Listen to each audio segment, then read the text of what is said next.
Testing, test. 1 2 1 2. We got a game to look forward to tonight. Hopkins at home hosting Chisago Lakes. It's Team Tucker night. I'm wearing my Team Tucker orange wristband. We're going to talk a little bit more about that, possibly even with Tucker's mom. She said she might be able to come up, join us between periods. I'm looking forward to that. Also looking forward to seeing these two teams. I've seen neither one this season. Familiar with a few of the players on Hopkins. Have seen them in the last couple years, various places. Have not seen Chisago Lakes. I did see a phenomenal Bantam a year ago. All right. Just remember one more text message I want to send out.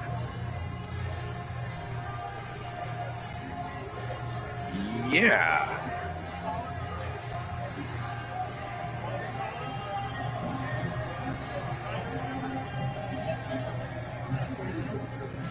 Let's see.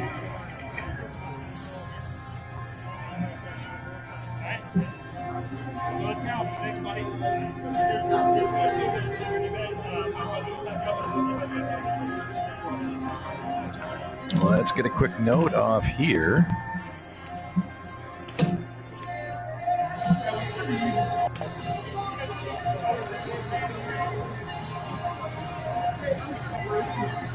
I think that is where this contact is from. All right. Let's get down to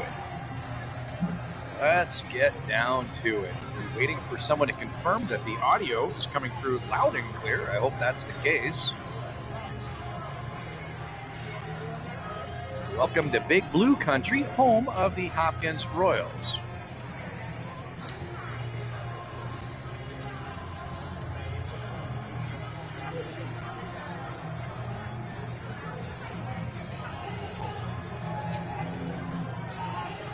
Here come the Stripes, and here come the visitors.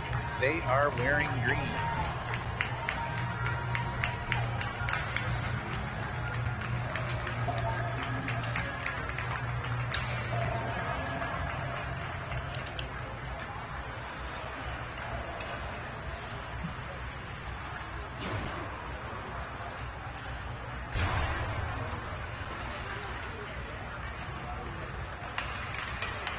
And the home team, they're gray. Blue shoulders, blue pants. I think there's a white stripe in there. Kind of like that. What color is the dress? Remember that? Sometimes your eyes play tricks on you, but I think there's a white stripe.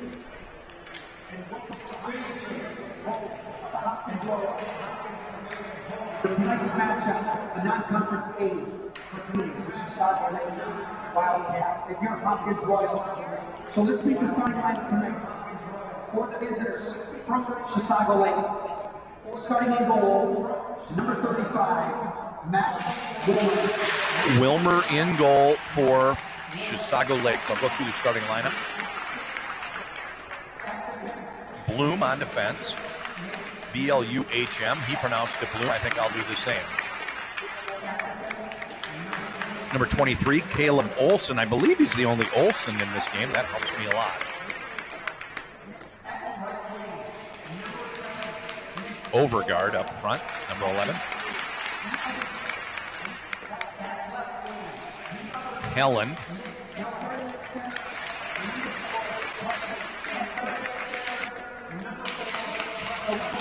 And Edson in the middle. And head coach Corey. Now let's meet the starting lineup for the Hopkins Royals. Starting in goal, number 30, Jimmy Davis. Davis in goal for Hopkins.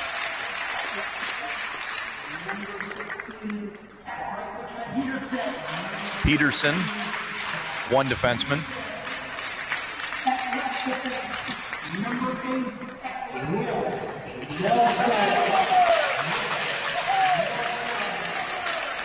Nelson on defense. Number 4, Sullivan Goaltender, just a freshman. My first chance getting to see Davis play. Looking forward to that. Number 13,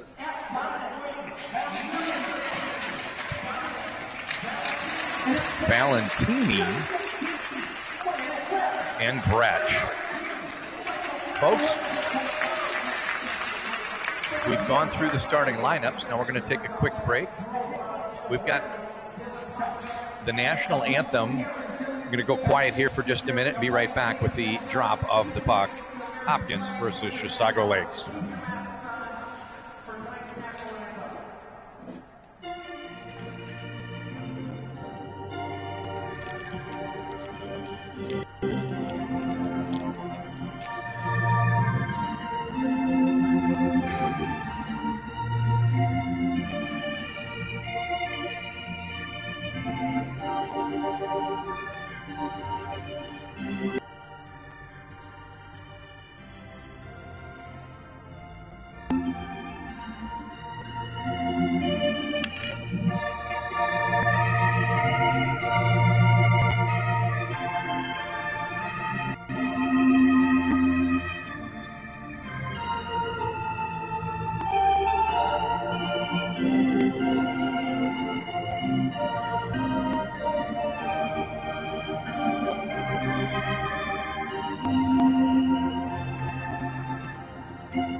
Ladies and gentlemen, tonight's referees as assigned by the Minnesota State High School League.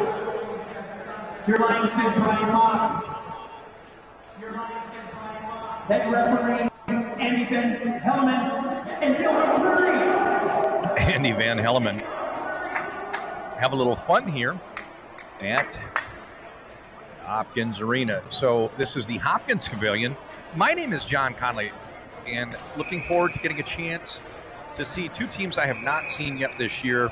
I've received confirmation from our offsite producer, Pete Wagner, that the audio is coming through loud and clear, so hopefully you can hear me. Looking forward to seeing this game. There's some big numbers. When you go through the Chisago Lakes leading scores, there's some big numbers. It's going to be fun to see some of the skilled players. Now let's play hockey. Puck is dropped, and we are off. It's a stalemate face-off, eventually onto the stick of Sullivan, who dumps it in deep. Chip and chase for the Hopkins Royals. Back behind the goal, this is Bloom. Counter move, spin out in the slot area, picking up the changes stretch, but a couple big saves there. Wilmer keeps this one scoreless, just 11 seconds in. Already our first scoring chance here for Hopkins. Mentioned during the warm-ups, Davis in goal for the Royals, just a ninth grader, one of the younger players playing high school hockey in the state of Minnesota. Shot off the back of the net, down behind the end line. It's a wrap breakout, looking for Helen. He pushes it to the blue line and out. Everybody tags up on side, and it's another chance for Helen. Through the neutral zone, counters, but loses this footing. Kept the puck on his stick, however, and he dumps it down into the Royals' end. Played up right side, too far for Valentini. Caleb Olsen out to the neutral zone. Valentini's shot. This one gets deflected wide. Dassner gets it onto his stick. They're going to work a slow breakout, take it back behind the goal, rather than just push forward. He had a lot of room, but it was kind of a tease. That allowed Hopkins to set their forecheck. And play is now in the Chisago Lakes end. Bloom slowly bringing it up ice, has his head up, stretch pass, a little bit too far for the intended target, and we're going the other direction. Into the slot area, that's Nick Jinks. So one thing I wanted to point out today, in order to be consistent, normally you'll hear me use last names. However, for Chisago Lakes, I've got number 3, Nick Jinks. He's there on the forecheck, centerman jumping back behind the goal. Number 22 is Ben Jinks. I will try to refer to them as Nick and Ben and go in the other direction. Number 5 is Drew Geiser. Number 11 is Colin Geiser. I will try to refer to them as Drew and Colin. Otherwise, it's going to be last names. Any problems from there would be either my pronunciation or me misspeaking, but I will try to be consistent in using last names with the exception of 2 Geisers and 2 Jinks. Face-off is in front of the Hopkins goal. Less than 2 minutes have gone by. 15:03 to go. We play 3 17-minute periods here in Minnesota high school hockey. 8 minutes overtime should that be required. Pushing it forward is Valentini. Takes it down toward the end line, and it's gathered up by Walden. Turned over on the forecheck to Sullivan. He spins into the slot area. Kicked aside by Wilmer. Played out left point. Kept in by Wright. Can't tell for sure. I thought that was 23. Might have been Sergeant 24. Might have been 20. Is he wearing 24? I didn't put, I'm going to have to get that name. I didn't put that many names on my line card, my roster card that I prepared for Chisago, because it looked like they had JV and Varsity together and maybe some players not playing. So my apologies, but I will correct that in just a moment. On retreat is Greeley. Icing is waved off. Greeley gets a chance to show his breakout skills. Uses his defensive partner, and snaking up ice is Valentini. Valentini runs into some static. A good defensive play by Ben. Ben over on the wall. Gathered up by San Hubert. What a great hockey name. Out to the neutral zone. Nope, not so fast. Kept in by the Royals. Short pass Valentini down in the corner on the give back. Valentini can't quite get this one under control. Deep down in the corner. Counter move of Edson. You can see Chisago Lakes early on in this game, and we'll see if this deviates. They're very patient on their breakout. They're usually content to play back into their own end and then bring it up ice from there. Definitely not just trying to clear the zone and push it out to neutral and then try to regather it. DeJulio with some clever stick handling there, worked his way into the slot area. Puck gets up into the netting, and we've got a stoppage. Going to give me a minute here to look at my roster for Chisago Lakes. 24 is Tommy Bachmeier. Let me add him to my list. Tommy Bachmeier.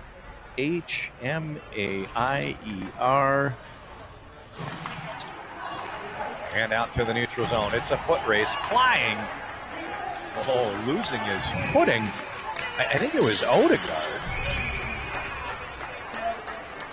It was a foot race, and well, it was 13. Dassner engaged in that foot race. He was really putting pressure on that Hopkins defender. He got up there, and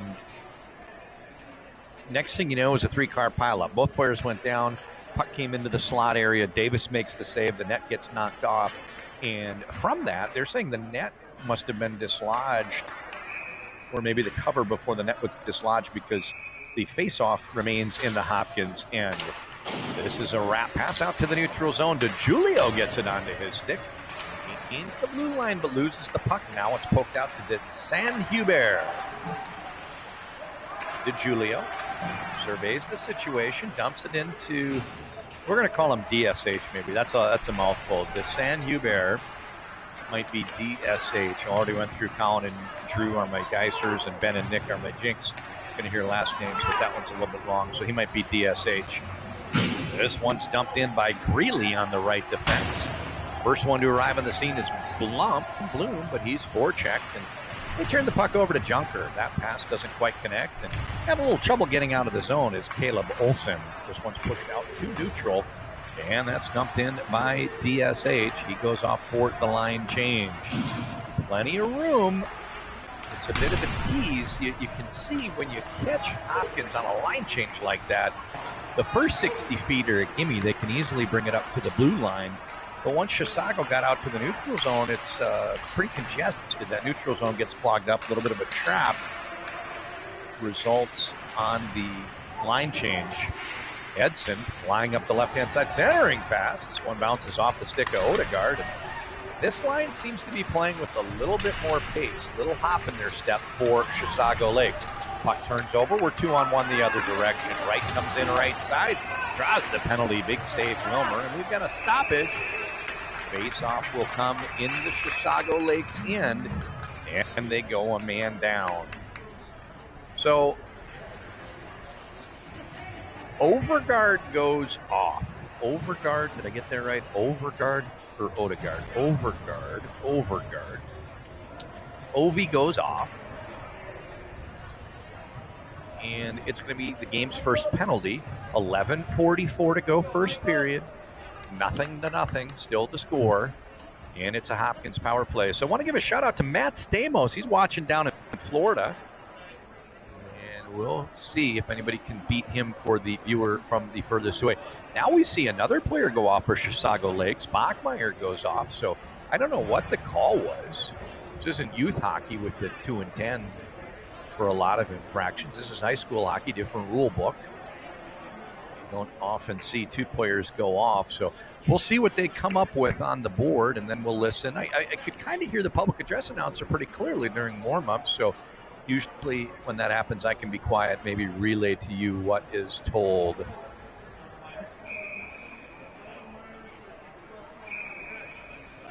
Valentini's in the face-off circle. The draw, Helen going the other way, wins it out. And it's cleared the length of the ice by Walden. Walden and Helen are the forecheckers for the penalty kill. They line up at the blue line. Now they've clogged the neutral zone. Slowly bringing it up ice for Hopkins is Valentini. Now he takes it down behind Gretzky's office, surveys the situation, and we've got a stoppage. 2 referee, 1 linesman system. If you're not familiar,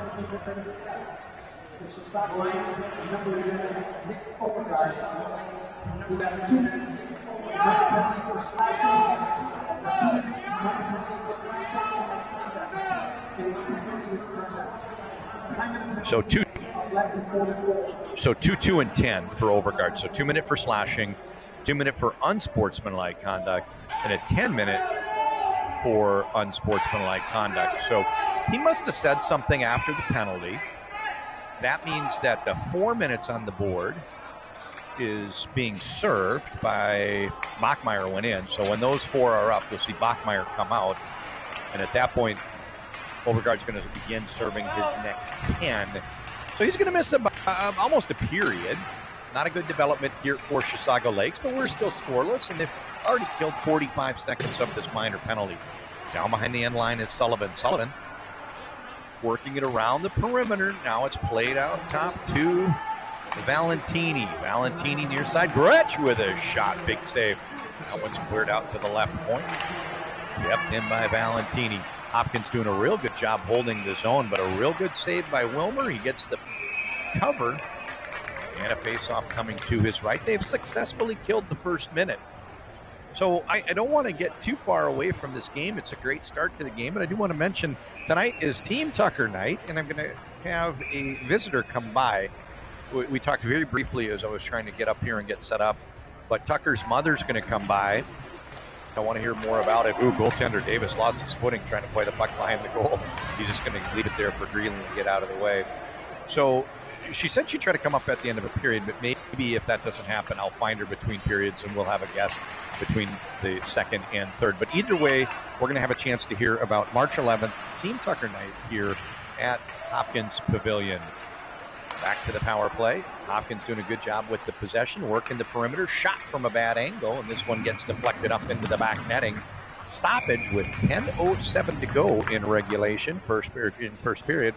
And 2:24 to go in this man advantage. Hopkins with a double minor assessed to Chisago Lakes, enjoying the game's first power play. Junker steps into the face-off circle. Much larger than Edson. He does win the draw, and it's played over to the left point. DeGiulio walks it down along the sidewall. Now they're behind the goal and working it over in our direction. Junker. Couple passes, that one gets deflected, doesn't connect, and it wound up on the stick of Dassner, who sends a slow roller down, and they've successfully killed that first minor penalty into the second one now. At a steam, bringing it up into the attacking zone is Hopkins Greeley. Puck bounces onto the stick of Edson, and he's pretty elusive, skates away from everybody, and He pulls up right at the goal, fires at the length of the ice, and that'll kill about another 20 seconds. 1:40 to go. Now wheeling it up ice is DeGiulio. He's gained the zone, cuts and stops along the blue line. This pass gets through, kept in left side. Karach out to the top. Greeley with the shot. Can't tell if it went in clear or if it was tipped, but nonetheless, Hopkins with a power play goal. It must be his first goal. It is. Greeley. Players ask for the puck. Last move there for Valentini. And we have the game's first goal from the blue line. Greeley putting the Royals on top 1-0. It was really weird last night. The Minnesota Wild played an NHL game against the Vegas Golden Knights. They won 4-3. A player had 3 goals as a defenseman. That's pretty rare. That's pretty rare to have 3 goals from the blue line in the NHL. He'd never scored a goal. I don't know how many games he's played. He's not a long-time NHL guy, but he went from 0 goals to 3. So anyway, you saw the same thing last night where they were trying to grab the puck. Here they've done the same. It's the first varsity goal, I believe, for Greeley, judging from them picking up the puck. And we will listen to see if there were any assists on that power play goal. Hopkins with a 1-0 lead. 9 minutes and a little change to go first period. Picked up by Bachmeyer. That pass.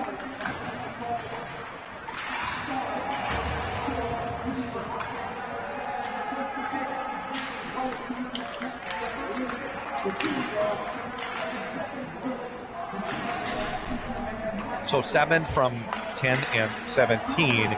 It goes in the books as Greeley from DeGiulio and Gretsch on the power play.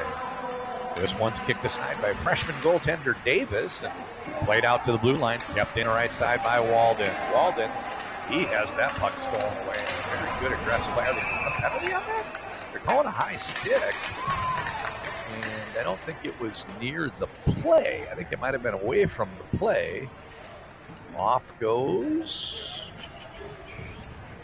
the offender is Gretsch. And now, with that penalty negating the remainder of that double minor, Chisago Lakes is full strength, and it's Hopkins shorthanded. Now we'll get to see the boys in green go on the power play.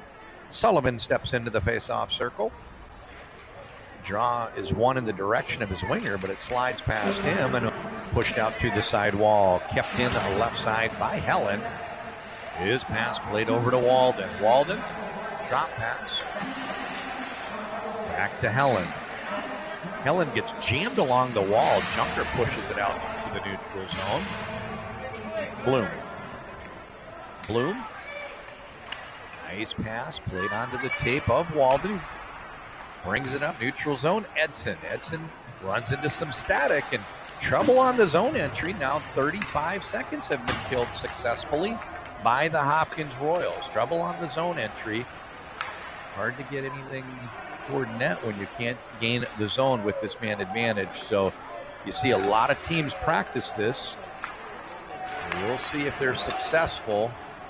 Turning the puck over. They say offside. Picking it up right at the blue line was Greeley. Greeley pitched in, and they say he was outside the zone when he got it on his stick and outside the zone when he got it on his stick and brought it in, and there was another Hopkins player there. So, boy, that was a bang-bang play. That was pretty close. Could have gone either way, and had he walked in, there would have been a good shot toward the goal. I think that's Tyan. Yes, it is. Tyan wins the draw. This one's played back. Now onto the stick of Ben. Ben surveys the situation.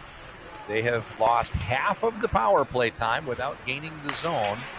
Tyan right side. Now they've successfully gained the zone, but turned the puck over, and it's a breakaway the other direction. Bringing it up right side. This is Valentini denied. Huge save by Wilmer. Picked up by Olsen. Now they're playing back behind their goal. Short pass in front of the spectators. Out to the neutral zone comes Dassner. Hopkins winning those races, winning those battles. They get it to Valentini, and they say a dragged foot didn't quite stay onside. That gives us a stoppage with 25 seconds to go in this man advantage for Chisago Lakes.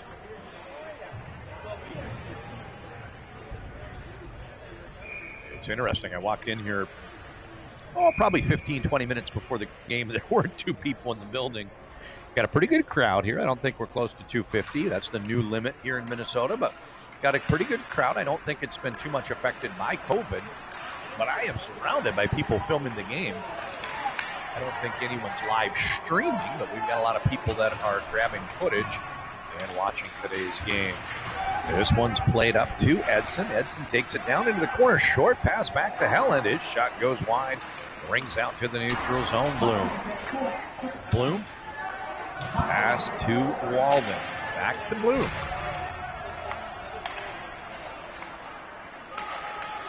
Played over to Bloom. You see it a lot in professional soccer or high-level soccer where teams will play the way they're facing and they'll go back into their own end before they come back up ice or upfield. We're seeing that a lot from Chisago Lakes. Unfortunately for them, they've had trouble. Oh, a little dipsy dangle through the legs there. Helen gains the zone, looking for a line mate. This one gets knocked down by Junker. They say it was played with a high stick. That's going to be a face-off over to the left of Davis. So I mentioned that Chisago Lakes has done a pretty good job when they see some congestion of playing back, playing the way they're facing, finding someone, maybe working it back to a defenseman in their own end for a regroup, or maybe going back behind the goal. The problems they've had so far is they've had trouble getting back up ice and getting through that Hopkins pressure. Hopkins has done a very good job on the forecheck, done a very good job on the neutral zone play, and just frankly winning some races, trying to close off some space and win some pucks, win some, create some battles, win some battles. So we're going to watch and see how that plays out from here. Ben goes into the corner.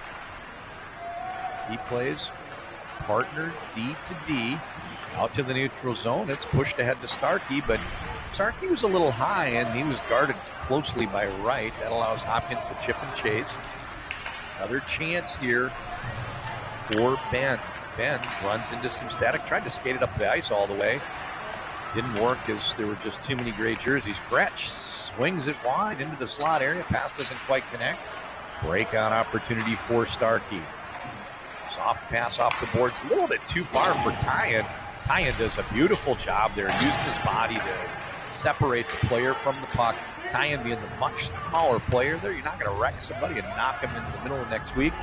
But he did win possession and use his body to guard the puck and take it away from the Hopkins player. Just textbook if you're watching at home.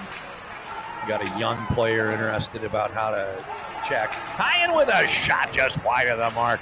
4:25 to go. This is out to the neutral zone. Puck bounces, played up by Gretsch. Left side to Julio. Dumps it toward the goal, gets his own rebound. Now fighting the battle down along the end line with Olsen. To Julio. Now he's fighting with Blum. Real good pressure down along the end line.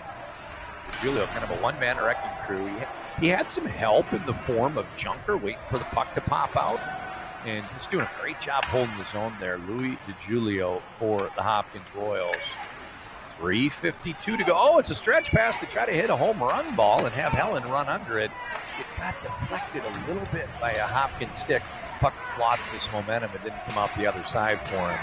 Regrouping is Greeley. Greeley goes on a bit of a guitar solo with a counter move. Now he takes it deep into the corner, and now he circles back and still got it on his stick. And he's going to use the goal as a shield. His pass doesn't connect, but they do manage to clear the zone. Olsen, D to D, plays this one to Bloom. Bloom, his pass doesn't connect. Now it's thrown back into the Hopkins end, and nice pass from Greeley to White, but he turns it over to Helen. Helen! Oh, what a great scoring chance for Edson, but the shot went wide. Davis doing a good job, giving him nothing to shoot at, no daylight, and the shot goes wide. Best scoring chance of the game for Chisago Lakes. They still trail 1-0 with 3 minutes to go. First period, out to the neutral zone. This one snapped to Valentini. Valentini down along the end line. That pass doesn't quite connect. Comes behind everybody and goes for an icing call. So let's get you a little reset here in case you just joined us. My name is John Connolly. Happy to be here for MNHockey.tv. My offsite producer got me squared away. Tells me the audio is good. That's Pete Wagner. He's probably announcing another high school game tonight. It's a busy night for high school hockey here in Minnesota. Chisago Lakes took a double minor penalties assessed against Overguard. That led to a Hopkins power play. About 3 minutes into that, it was Greeley from the blue line, most likely his first varsity goal, with an assist to DeGiulio and Gretsch. That's where we stand right now with 2:20 to go in the first period. Chisago Lakes wearing green. They're back into their own end. Circling back is Bachmeyer. They work a breakout pass, but they can't quite get it up to Lerfald.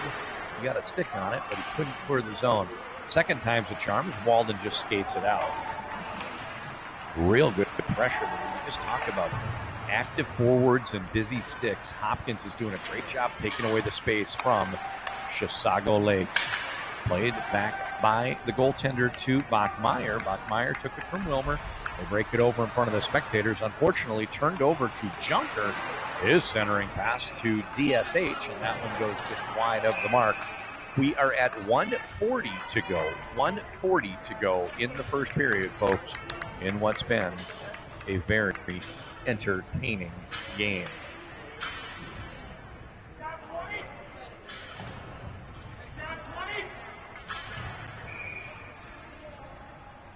Edson's in the face-off circle with Junker. Draw one over to the sidewall by Junker, but there's a green jersey there, and they break it out, bringing it back to Ben. Ben goes up right side to Overguard, and now they're out to the over to Dassner. Now they're out to the neutral zone. Comes back in by DSH. Drop pass, played in front of the bench is Dassner. He can't clear the zone. This shot goes just wide.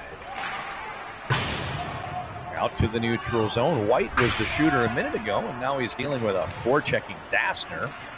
Out to the neutral zone, 2-on-1. Junker, he's got DSH. Junker, centering pass, gets knocked down. Good defensive play. Let's see if I can get your number. Good play. I think it was tying. Yes, it was. We're into the final minute of the opening period. Spirited affair here from the Hopkins Pavilion. Out to the neutral zone. It gets deflected. Goes for an icing call. Face-off will come to the right of Wilmer. 42.1 to go.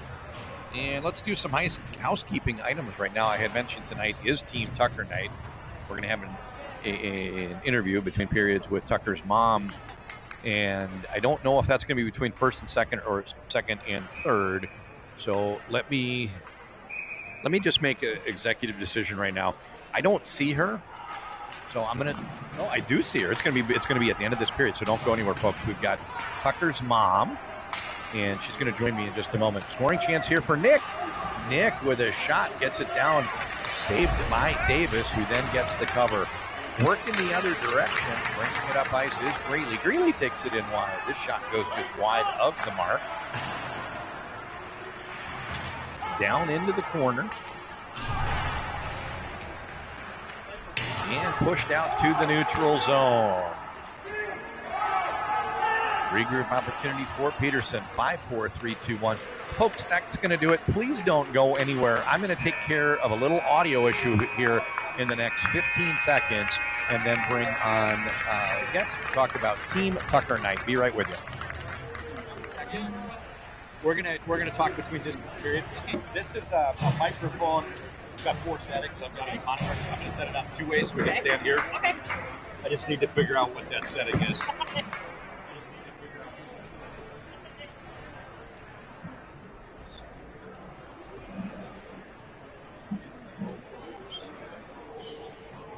Bi-directional, the figure 8.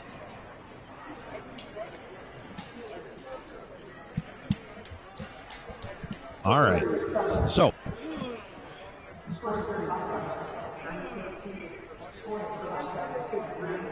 Here's a chair for you. Here's a chair for you. No, go ahead. All right. So we didn't have a chance to talk about this. I was coming in to get set up. I'm aware tonight is Team Tucker night. but I don't know anything about it. So anyway, I'm John Connolly. Our guest today is Dana Anderson-Hellstrom. So Dana Anderson-Hellstrom. And tell us about Team Tucker Night. I was told when I came over, hey, there's a fundraiser, try to talk about it. And I really appreciate you spending a little bit of time to help us better understand what's going on tonight. I know there's a silent auction and a few other things going on. Yep, and I'm honored to be here, and I'm honored about this night. Tucker is my son. He would be 14 right now, and he died 5 years ago. He, at age 8, well, a week before his 9th birthday, he was diagnosed with osteosarcoma, which is bone cancer. It was on his right femur. The plan was 10 months of chemo, and he should be good to go. Plans didn't go how they should, and in February, he found out that his leg would have to be amputated. He was a Mike 4 player, excited to make the A team, and he, the reason he's a special kid, well, there's a lot of reasons, but I have learned he's one of a kind. He taught all of us a lot about what it means to be a friend and what it means to be a teammate. A Wednesday before he got the news of the amputation, his Mike 4 coach asked him to be an assistant on the bench. He was in a wheelchair, and he said, of course, coach, I'll show up. And every time he wasn't in the hospital getting chemo, he went to his games. Well, he found out Thursday that his leg would be amputated. After his scream, the first thing he said, but I'm a Hopkins hockey player. Knowing there's never been an above-the-knee amputation that's ever skated. So Saturday, I said, we don't have to go to the game, because no one knew about the amputation pending in a week. And he said, Mom, that's my team. You go support your team. And my son, I had to hide my tears, and he went and coached, and he actually did the team talk between periods, told them how to back check harder, and just loved his teammates and loved this game. Well, that radiated throughout the Hopkins community. The Hopkins varsity team invited him to their games, gave him a jersey, invited him to the banquet, seniors night. No one knew who this kid was, but as soon as they met him, they knew he just cared about people and cared about his teammates and wanted to play. So I started, his fight song was, I may only be one match, but I can make an explosion. And I found out my little boy did. He suddenly, things took a turn for the worst. He was gone within a few weeks during the month of June, and he died July 2nd. And tribute, and maybe foreshadowing, his celebration of life was right here in the PAB, because the ice comes out, and we had 1,000 people here show up for my 9-year-old little boy on July 7th, 2016, and then another 800 the next day for his funeral, and that's when I realized my boy did make an explosion. And it's my job now as his mother to carry that forward. So I started Team Tucker Play, Laugh, Love, because that's what my boy did. Every day he played with a friend. Every day he made people laugh, whether it was doctors, nurses, teammates, teachers. And every day he loved people. He loved his teammates.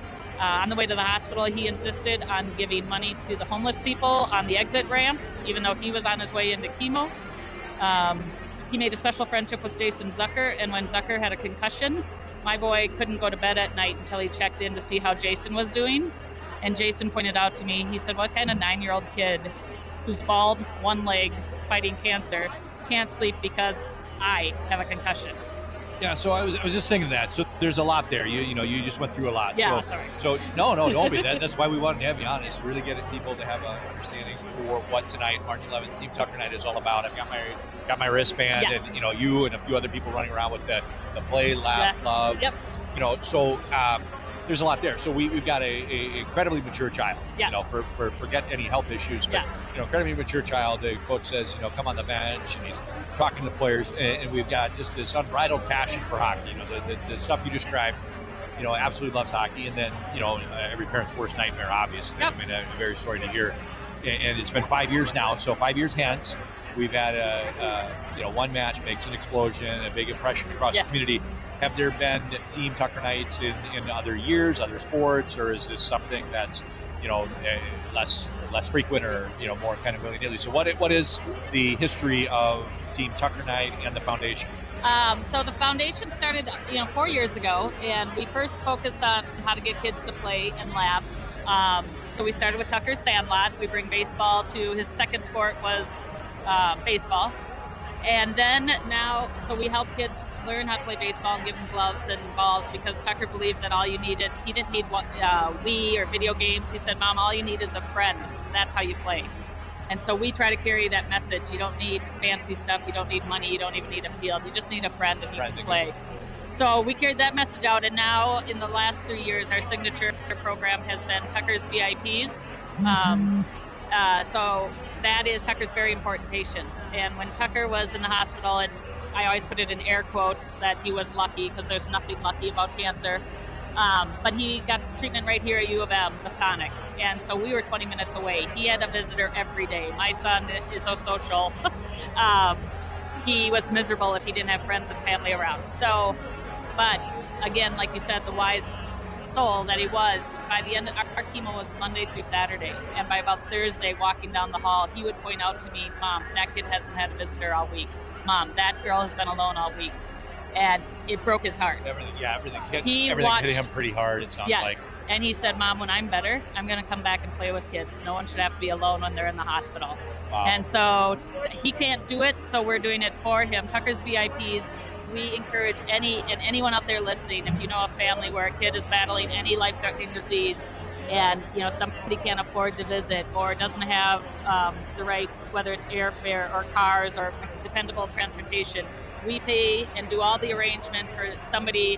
We have brought a best friend, flown them up from Texas. This is the why. The mental health. You need your mental health in order to get your physical health. We flew up a best friend to visit an 18-year-old boy that was in the hospital for 100 days. And that mom said within the 3-day visit, he gained 2 pounds, never looked back, kept gaining weight, and was discharged 4 weeks later. Wow. Because so what we do is we bring your team by your side.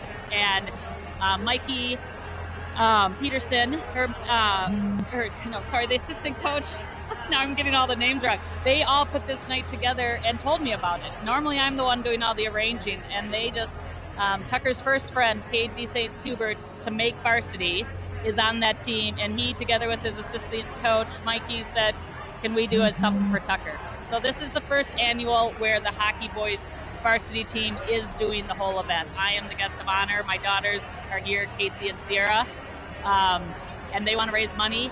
And teammates, what we do is encourage kids to do fundraiser, because all it takes is $1. Tucker and I used to go to Twins games and Wild games, and whenever they do, remember they flashed the attendance on there, and you had to guess, and it was like 25,000. Tucker and I would say, what if everyone left $1 on their seat? And Tucker said, could we buy a house for a homeless person with that? And I said, not quite. But so that's what we did. And we had Jody D. St. Hubert will talk about it. The kids did that. A handful of kids did this over just the last week and raised $5,000 for Tucker's VIPs. And well, what a great story. What a special kid. Yeah. Obviously, out of a tragic event, Yeah. a lot of good has come as a result. So we've got a silent auction closing at 9. Somebody that's watching online, there's not really much you can do with that. It's deadline. But they can go to our website and scan. They can look at all. It's all online. The silent auction's the website. So if you go to playlaughLove.org, it's all online. Jason Zucker, Tucker's best buddy from his sports hero, has donated an autographed jersey from the Pittsburgh Penguins. PJ Fleck has donated a signed oar. Tucker made really big, important friends. I'm just lucky to follow his coattails and get to know these people. But they can bid on, I think we have about 15 items, tickets to a Wild game. So playlaughLove.org, all the information's on there. And then learn more about it and become a Tucker's teammate and, play. The only rule is kids have to have fun when they're doing the fundraiser. And if the kids are allowed and everybody gets out of their way, generally they have a lot of fun. They do. All of them have done great, fun, creative fundraisers, and then they feel good about it. And it's amazing. It's a skill we got to teach our kids. Everyone is a good person, and even the best people. When you help someone you haven't met, it fills your heart with joy, and that's what Tucker would have taught people, and I'm just doing it for my son. Well, this has been great. I want to thank you for joining us between periods. So we've got a good game today. Yes. They're all taped up in orange. Tucker's favorite color since he was 18 months is orange. So They all got orange tape sticks, orange laces. They're fighting hard. The good guys, Hopkins on top so far, 1-0. It's a good first period for them. And you mentioned the San Hubert. Yep. We've got the beginnings now of a window of kids that he had played with, because it's been 5 years, like you said, from his Mike days. So the next several years, there will be other kids that were part of the Hopkins Mite program when he was playing. These are all the boys that all fight over wearing number 16, and I owe them a lot. I have 2 wonderful daughters, but I don't have any boys. And when each of Tucker's friends see me, they still give me a hug. And I remember that hockey stinky boy smell, and they all take me in, and they make me very happy to see them carrying on my son's legacy. Well, this has been great. Your name one more time? Dana Anderson Hellstrom. Dana Anderson Hellstrom. And that was Team Tucker Night. Yep. You can go to playlaughLove.org for any more information. And we'll get back on with the second period. I think that's a great, between the second and third period activity for our viewers. Check out playlaughLove.org. Thank you. Thank you. Yeah, I designed this one. This is my That's perfect. I'll catch you after the game.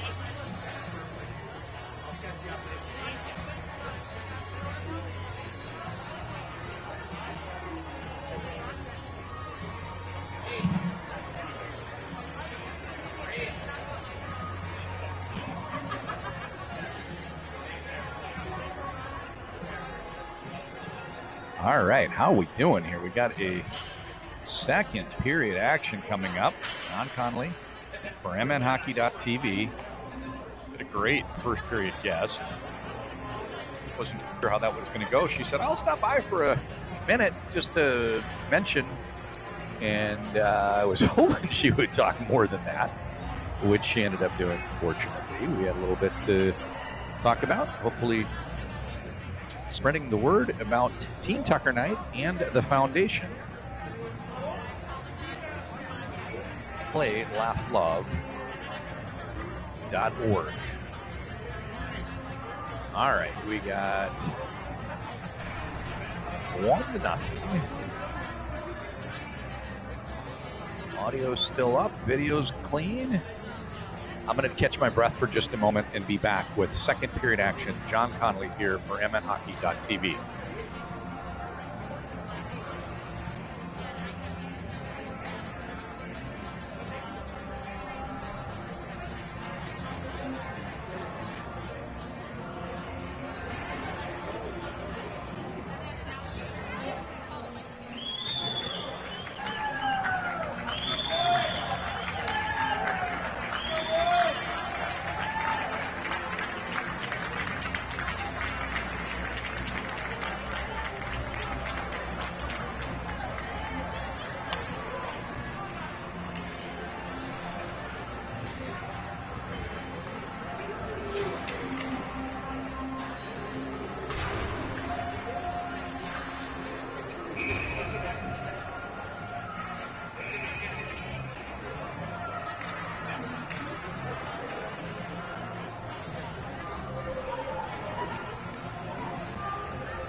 All right, we're back. John Conley for MNHockey.tv. 1-0 is the score. Hopkins Royals on top. Power play goal, Greeley from DiGiulio and Gretsch. Both teams start the second period at full strength. Face-off is won by Hopkins, but the pass doesn't get past left point, which I think is Helen. On to Helen. Stick in the slot. Gets a shot, but it gets knocked down before it makes it to Davis. The left side, Gretsch. They can't quite clear the zone.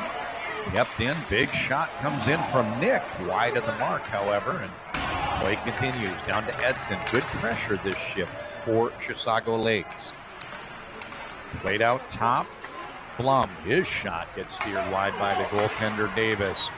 Left side Olsen, his shot gets deflected, and now it's pushed in deep by Nick.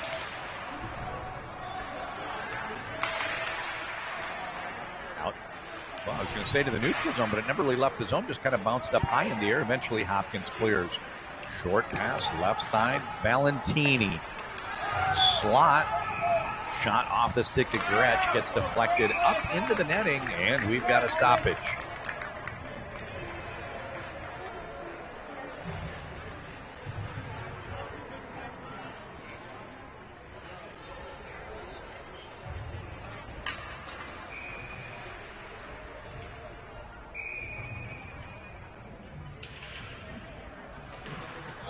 Face-off is won back to Greeley, who takes a shot, and Wilmer had a clean look at that one, makes the save.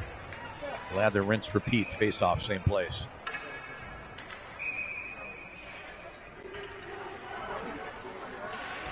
Cleared out to neutral by Chisago Lakes. This is Starkey bringing it in deep. Circles down behind the end line.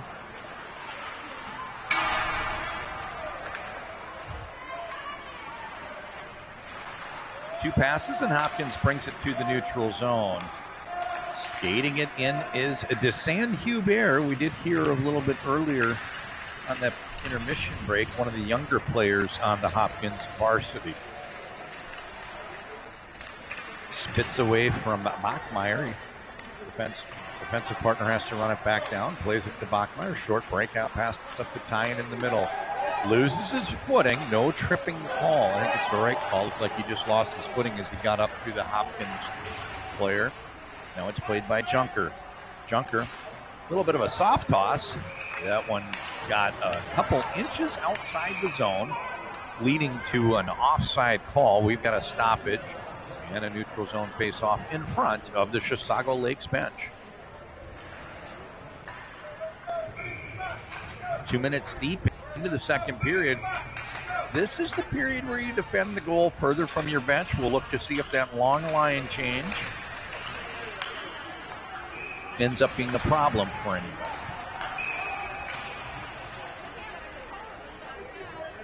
Now it's a center spot face-off on the offside call. I think it was an offside call. All right. Edson in the middle. Valentini the other direction. Draw is one. They cleared over to Nick Jinks, who takes a shot. Goaltender had gone down, and it almost rainbowed over him. Got his waffle blocker up at the last moment, pushed it into the back glass. Zach gains the zone, plays a pass to Sullivan.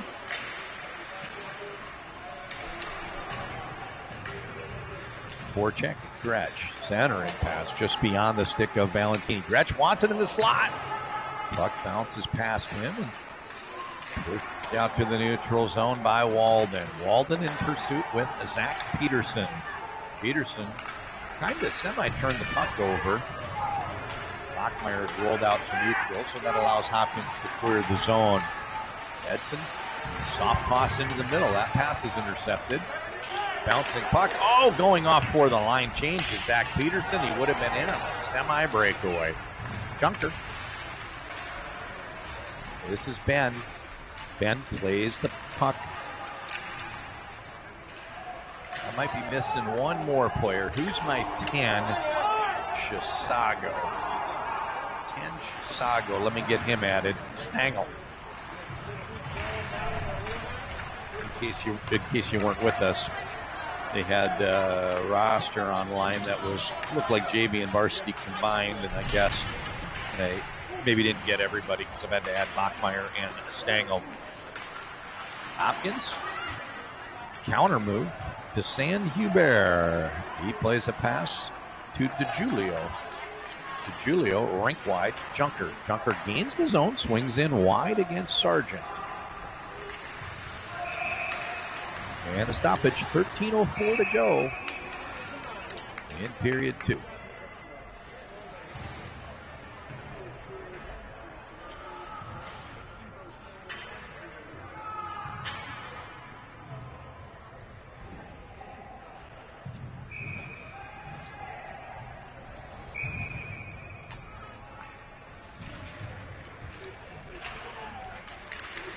Play continues into Chisago Lakes, and it winds up bouncing onto the stick of Reifsteck.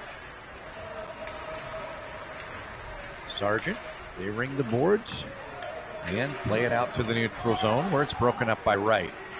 Puck bounces to Dassner. He's got a head of steam and takes a shot. This one kicked aside by Davis. Oh, I'm sorry. I thought he kicked it aside. The noise it made, I thought it bounced off his pad. Somehow wound up in his mitt, which is usually a quieter save, but you could hear it from here. Face-off circle tie-in. Jaw kind of won over in the direction of the winger, but Reese was just too big, too strong, trying to take it away from him. Eventually, Hopkins gets out to the neutral zone. Reifsteck tries to dump it into the corner. It took a bounce toward the goal, actually. Ben plays it up in front of the spectators and out to the neutral zone. A little too far for everybody, but icing has been waved off. On retreat is Nelson. Nelson deals with that forechecker. Nick Jinks trying to get in his way, and a pass made over to Valentini through the neutral zone. Valentini, dipsy dangle, tries to get the shot off. Puck came out, bounced over to DeSaint-Hubert. Centering pass. Now it's bouncing through the slot area.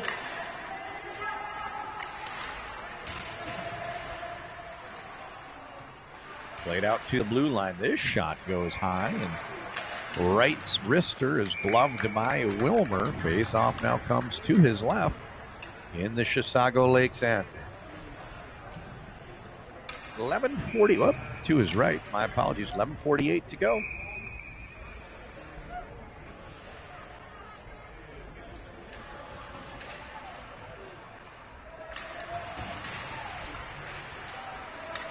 Swinging back for Hopkins is White.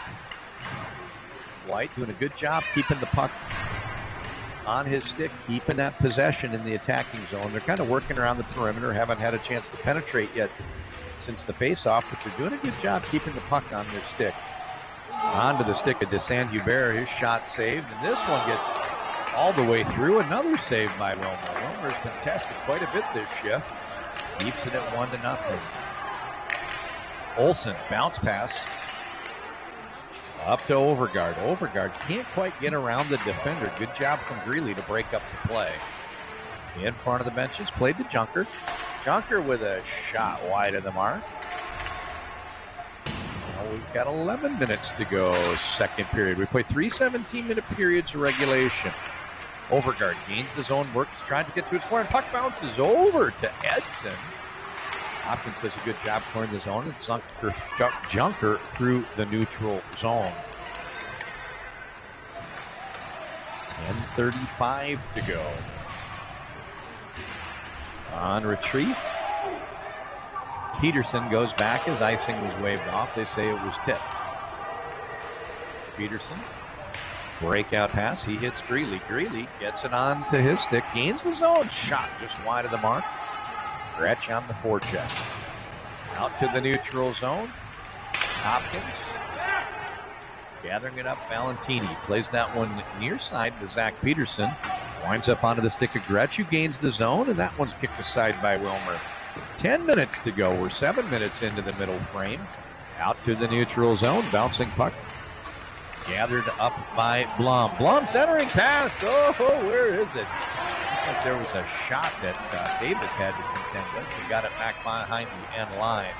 That one centers into the slot area. It hits his leg pad and kicks out. Hopkins kind of desperate on their heels. That shift fires at the length of the ice, and they'll take the icing call with a face-off back in their own end. Coming up on the game's midpoint, it is a 1-0. Hopkins on top.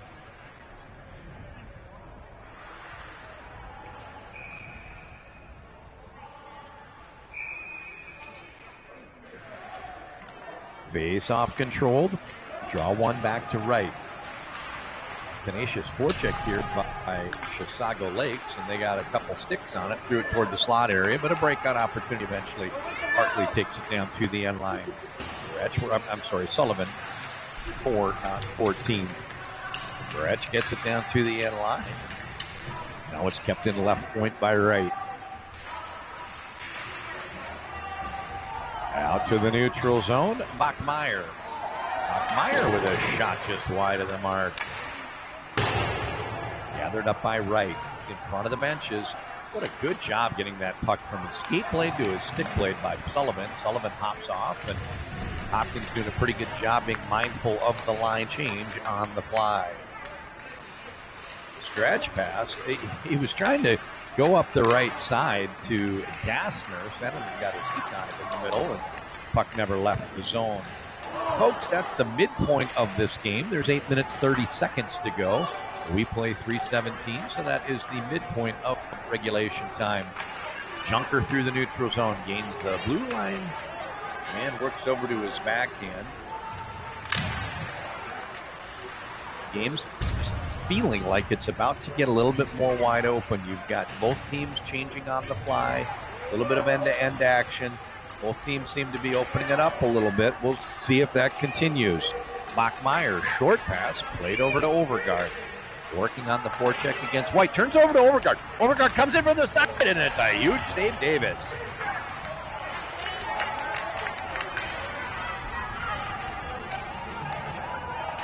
Hopkins can't clear the zone. Edson leaves it for his line mate, dumped in by Tyan. Good pressure. This is a line. Edson, Tyan, and Overgaard. They are, well, Edson, Helland, and Overgaard. I'm sorry.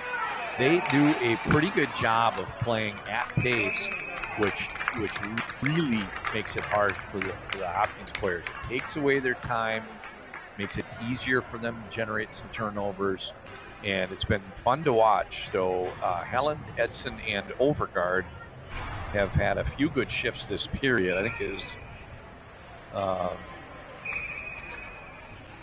probably their best scoring chance came when they were on the ice. Breakout opportunity for Peterson. Short pass. Played over to right, but he runs into too much static. This is pushed down deep by Starkey. Behind the line is Gretsch. Offside Valentini. Spin move. Lerfall got it into the slot area. What a good pass he made. Got it over to Stangl. Bounces off the stick of Tyan. I'm sorry, that's Stangl. 10, not 8. Into the back of the net. Hopkins takes a 2-0 lead.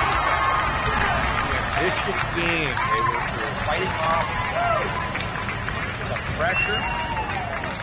Puck pops out the other direction. Next thing you know, Gretsch makes this one 2-0 going up ice.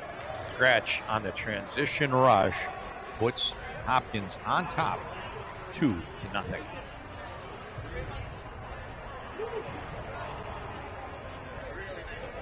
I'm going to pause, listen to our public address announcers, see if I can get through this on that.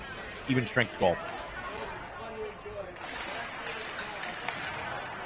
Scoring for Hopkins, number 7, Michael Gretsch. The assist goes to the Gretsch. Dominic assist. That's left for Valentini.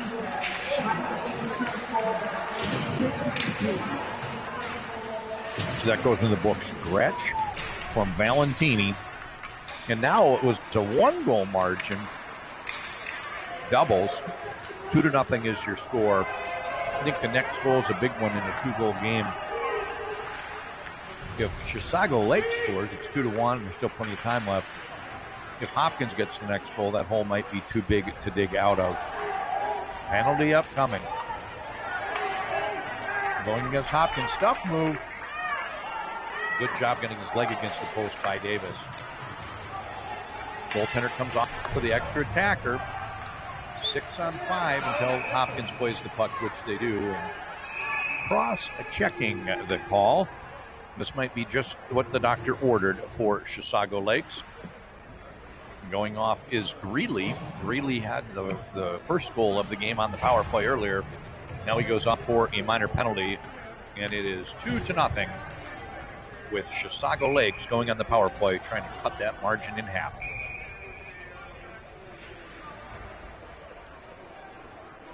Edson's into the faceoff circle. Clean win. Back to the point. Big shot. Walden from the blue line. Walden. He's a puck magnet this shift. It just keeps coming to him. Left side, Blum. Walden, Blum. Bringing up right side to Overgaard. It's a slot pass that hit the skate of Edson, and I thought it was, from my angle, looked like it was directed towards the goal. Oh, it's a ridiculous goal by Overgaard. He takes that one up high, near side, kicks the post in. Overgaard make this one 2-1 with a power play goal, and that's what I was just talking about. That next goal in a 2-goal game is always so vital. If Hopkins gets it, might be too big of a hole for them to dig out of. Goes the other direction. Chisago Lakes, they just shake off that last goal that they go up. And now we are, right back at it. What a beautiful goal. What a beautiful goal. Listen for the assist.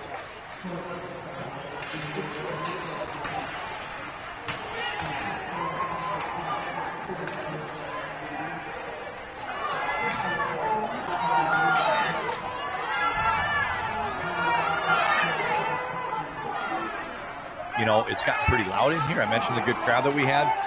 I heard it was Overgaard from Bloom. I did not hear the second assist. My apologies. You can pull that one up online. Minnesota Sports Hub. What is it? MN Hockey Hub. MNHockeyHub.com. And down on the back door there, Edson looking for the pass. Didn't quite arrive as a defender for Hopkins. Got a stick in to intercept. That would have been a great doorstep chance to tie the game. Bringing it up ice is Greeley. Long pass to Valentini. Cuts to his forehand. Greeley with the save. He continues. Shot just wide of the mark. Kept in right side by Junker. Onto the stick of Bachmeyer. Chisago tries a lofted pass to Ty, and he knocks it down and takes it out to the neutral zone. Enters. Drop pass. Played to Walden. Walden slot area. Couldn't quite get the shot off. Eventually came in late, and there was a defender there to block it with his shin guards. This one's played into the attacking zone. We're going to take a quick break here for just a moment. Got a quick break, so give me one moment here. I'll be right back.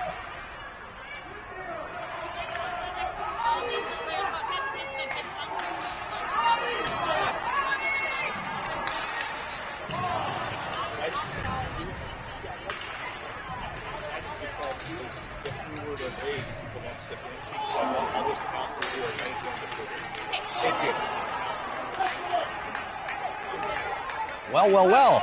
A great day here on Team Tucker Night just keeps getting better. That was Dana Anderson-Hellstrom telling us that we're going to have a brief, it won't be as long as the first period, but a brief second period guest talking about some of the money raised by the kids, for the kids. So, that shot got through. I didn't know if the goaltender Wilmer saw it. The shot came from Nelson on the point. He takes another one. This one gets through as well. Sometimes you get a little strainer there. It can be hard for them to make the save. 2:38 to go in the second period. 2-1 is your score. Hopkins still on top. Forechecking down deep. Looks like we've got Lerfald working against Wright. I think Wright's likely to get a roughing call there. Wright just got a little bit aggressive. They take them both. Lerfald goes off as well as Wright. Now they're going to talk about it. We'll see what they come up with. Chances are, good chance, those just offset, and the teams will play 5-on-5. But, when they talk about it this long, maybe somebody's going to get doubled.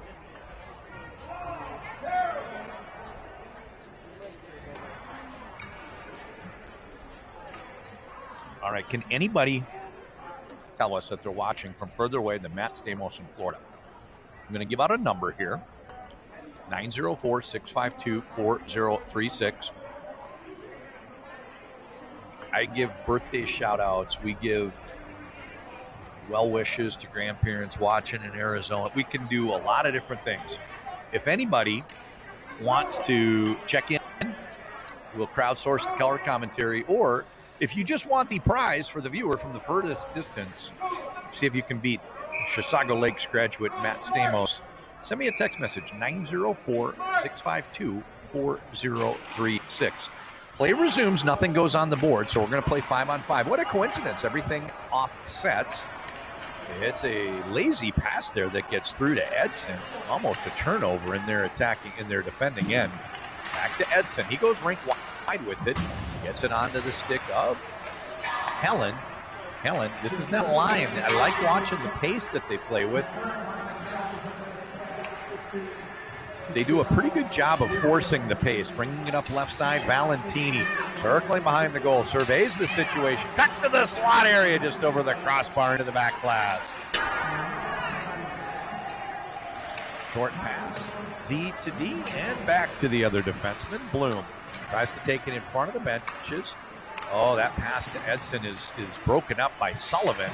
Both number 4s there. Sullivan was definitely on to what they were doing for their breakout. Overgaard works out into the attacking zone, pushes it down to the end line where he fights against the much larger Zach Peterson. Banging along the wall. Great forecheck here. One-man wrecking crew by Olsen. This one's dumped in by Helen. Everybody tags up on site. A regroup opportunity for Hopkins. That pass doesn't connect. A little bit too far, but it is waved off. No icing. Play continues.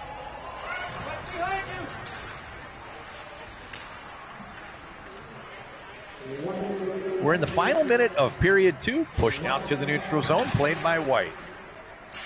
Grabbed up by Overgaard. He had a head of steam, but he ran into a busy stick that tipped the puck away, took away his momentum, and can't tell if there's a delayed penalty or what the call is going to be. Roughing the call. We're going to have power play.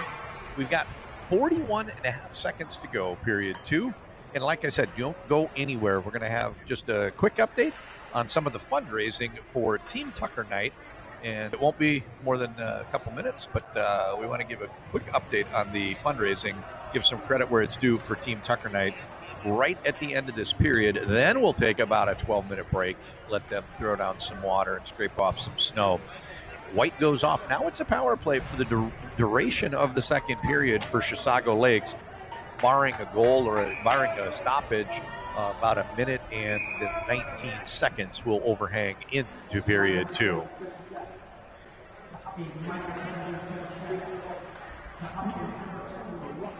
White for roughing. What a great play on the faceoff by the centerman. Gretsch got it through the opposing center. Was it Gretsch or was it Valentini? Shot! Slot area. That one's kicked aside. Unfortunately, got the blue line and could not clear the zone. Play continues with 24 seconds to go in the second period. Out to the neutral zone. Shorthanded rush here for Valentini. He's content to kind of run time off this penalty. He can circle back into his own end and fire at the length of the ice, which he does.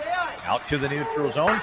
5 seconds to go in front of the benches. Walden gains the zone, takes it in line, centering pass. Nobody home. So going to take a break for about 2 seconds, 5 seconds here, and be right back with the update on Team Tucker Night. Don't go anywhere. All right, so that was the experience. Microphone's now bi-directional, so we'll talk. You sit there. It's got 4 settings. This is the best one for us now. So, your name? Jody. Jody. Okay. All right, I'm here with Jody. Jody is giving us an update on Team Tucker Night. Today is March 11th, our first period guest. In case you didn't hear, we had a real good story about a lot of good things that came from the remarkable life of Tucker Hellstrom. 5 years on, there's a fundraiser tonight for the PlayLaughLove.org Foundation. And you've got some numbers for us, I'm told. Some good progress being made in some of the fundraising, some of the efforts from people in the community. Yeah, so a group of kids have gotten together and they are Tucker's teammates. And one of the things that PlayLaughLove.org does is encourage kids to give to other kids. So we have raised over $5,000 in a dollar donation drive, and different teams donated money to the cause, and it all goes to kids with cancer. And we have 2 teams that are kind of in the top of the competition, but we want to emphasize that every dollar counts. So that's really remarkable when kids with their efforts, maybe not all the resources as a fundraising drive for university or something, when kids with their efforts can make and move the needle to where the numbers become meaningful. So for those that weren't with us, our first period discussion was about some of the things the money affords the opportunity to do when kids are hospitalized with some real serious stuff. It's nice if just money can be appropriated to bring their friends to come see them. We had a story about a plane trip, whatever. So $5,000 can go a pretty long way for some of the things that the foundation exists for. So are there people that you want to single out that get credit as some of our leaders for really taking the bull by the horns and running with it? Well, what I want to do is re-emphasize that every dollar counts. Every dollar counts. So we had a long talk about this last night, that we want to be careful not to overemphasize those that have donated the most. However, the Hopkins Bantam A team and the St. Louis Park Bantam A team, with teammates Findy St. Hubert, James Thornton, and Henry Schultz, both of those teams raised $850 alone. Wow, that's each team, right? That's awesome. That's remarkable. And there's a lot of friends on the two teams. My son Finn and Cade play with a lot of the kids on the SLP team, so it was definitely a little competition between the two Bantam A teams. Yeah, that's great. So this is what we talked about was the 5-year lag from Tucker unfortunately passing around age 9.5, and now that peer group is starting to hit the varsities. And for the next several years, part of those old Hopkins Mite crowd, some already, she mentioned this Ann Hubert, and we've got some others, next year and more the next year. This is really that window. So great shout out to the Bantam A teams for St. Louis Park and Hopkins for stepping up and raising quite a bit of money to do a lot of great things as a part of the Play, Laugh, Love Foundation and Team Tucker Night. So anything else you want to say?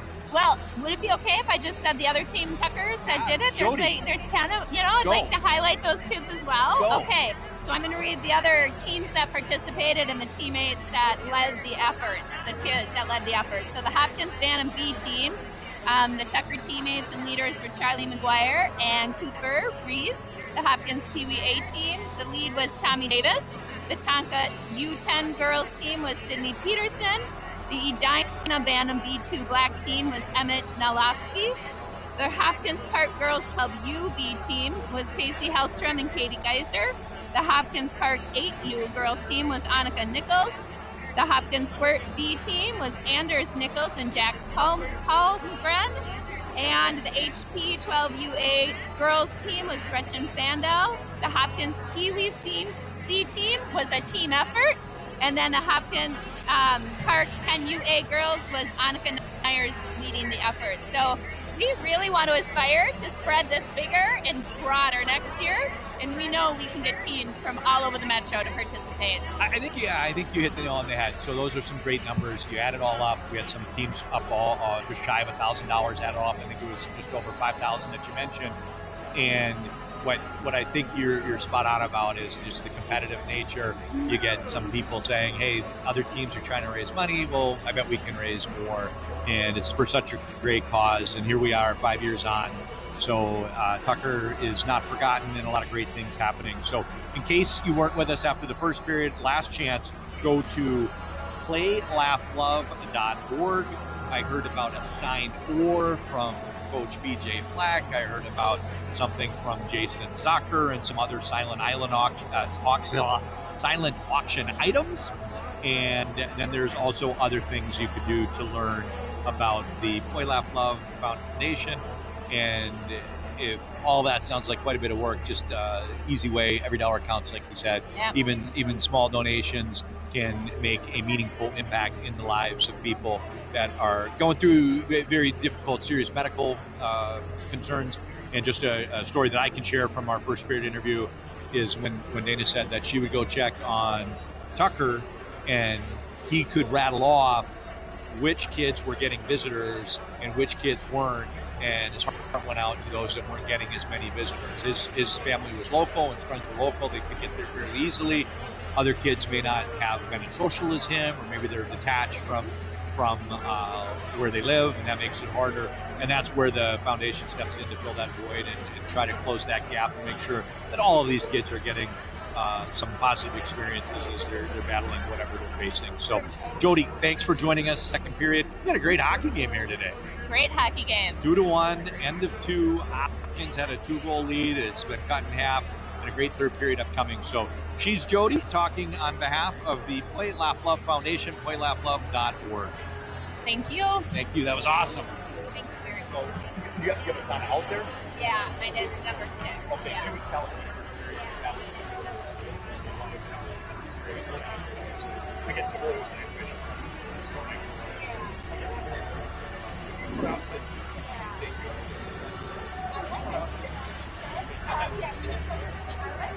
He was TSA. I always, something is over 60. I just had last name. Never been sick. I go to first names. And then with him, I kept saying, like, I go to first name there. Like, give me TSA. Like, who's TSA? No, this is a great house. I was curious. No, this is a great house.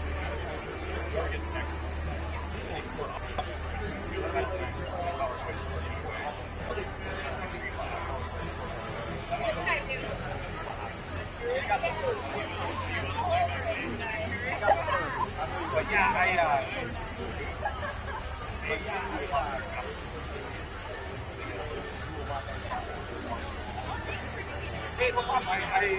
was curious to see what I would find out. I probably would find out.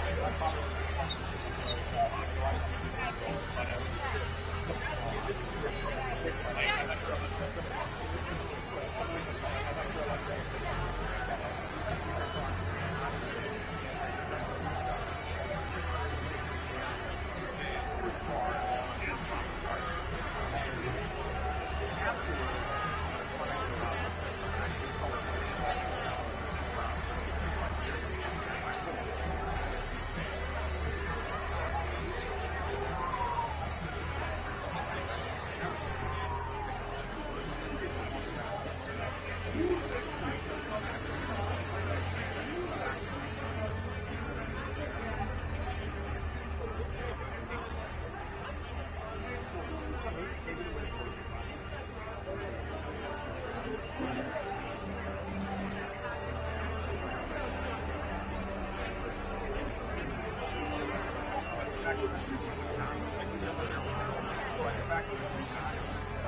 All right.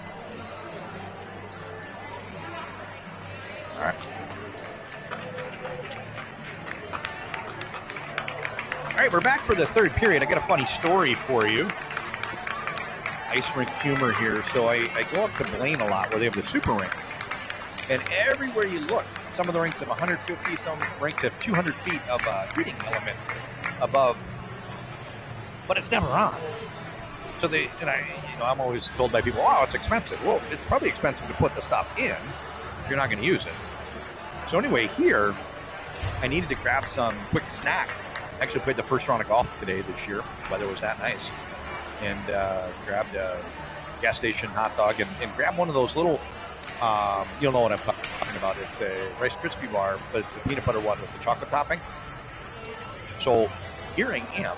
And I took off my jacket. I'm sitting here. The heating element above me's on, and my chocolate's melting. So I've got a messy Rice Krispie bar because that's how warm it is in here. So anyway, that's my story about how nice it is to come to this great facility. Hopkins Pavilions, really looking good. Great venue for a high school hockey game.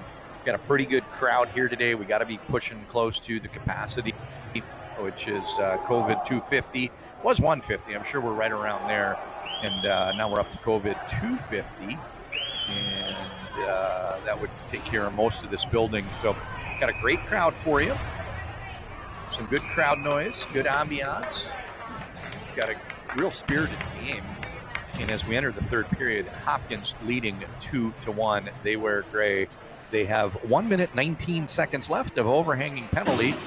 Draw is won and dumped in by Greeley. Back behind the goal. One of the problems we saw earlier, now their goal did come on a power play. I think it was power play, right?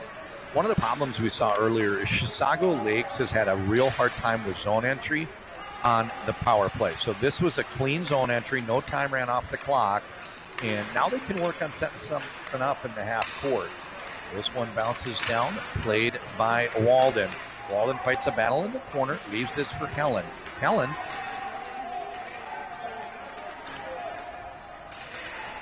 Helen, out top, Sargent. I'm sorry, that's Blum. Oh, he rings the post. That shot came from the side from Overguard, rings the post, and got a big reaction out of the crowd, but it stays outside the goal. 20 seconds to go, and the Hopkins penalty kill. Working his way up ice is Bloom. Bloom right side, Overguard. He's gained the zone. Streaking into the middle is Edson. Short pass broken up very nicely. What a great play. What a great play by Gretsch. Is that Gretsch? No, it's actually Valentini. Valentini did a great job. 13 on 17. Dangling out of the zone as Helen gets around one man, runs into DeSaint Hubert. Actually, his mom just told me they pronounce it DeSaint Hubert. DSH, DeSaint Hubert. Junker. I'll try to get it right. DeSaint Hubert. I announce a lot of hockey games. I always say if I can make you French Canadian, I do. So I'll try to get that one right. The Americanized, anglicized DeSaint Hubert. On retreat is Nelson. Nelson pass out to the neutral zone to DSH. Stolen by Thyen. Thyen with a shot, and it's a huge save, Davis. Can't quite get the rebound covered. Sweeping in to take it outside the zone is Junker. Junker gains the zone, swinging wide, slot pass. He was looking for right. Bunch of green jerseys, however, they managed to clear the zone. Losing his footing, blowing a tire is Ben. Play continues, slot area. Oh, down low, wound up on the stick of Sullivan. He goes for the wrap behind the net. Sullivan put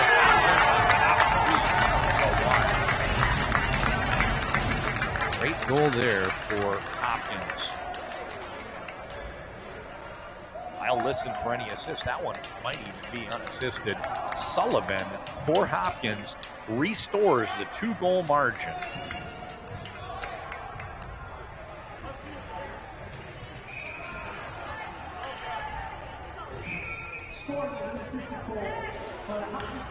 It is unassisted.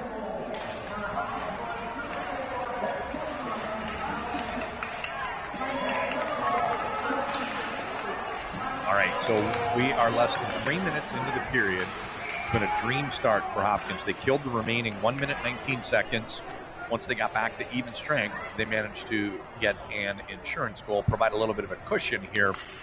Now, penalty goes against Chisago Lakes. Going off is Walden, and things just keep getting better and better for the Royals. 3-1 is your score. Scoring recap, Greeley from Gretsch and DiGiulio on the first one. Greeley from DiGiulio and Gretsch. Second one was Gretsch from Valentini. Chisago Lake's goal was Overguard from Bloom, and I did not get the second assist. And then Sullivan unassisted for Hopkins makes this one 3-1. And now they've got the man advantage. Working Gretzky's office, they play this pass out to the blue line. Kept in Valentini, tipped just wide. Gretsch on the forecheck. 3 minutes deep into the period. Battling down into the corner.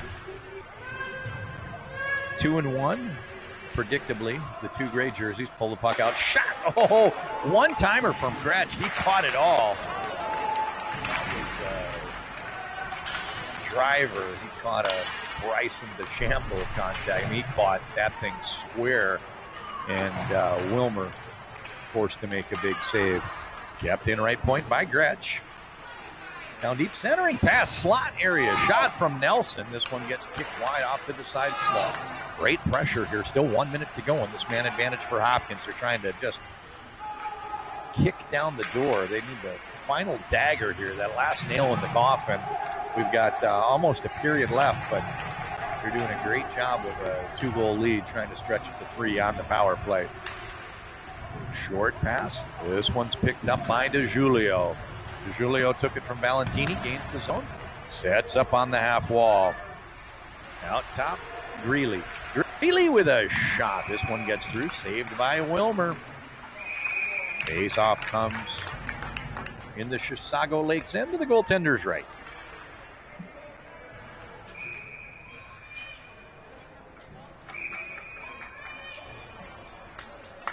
In the circle, Edson and Junker. Junker with the clean win, plays this one left point.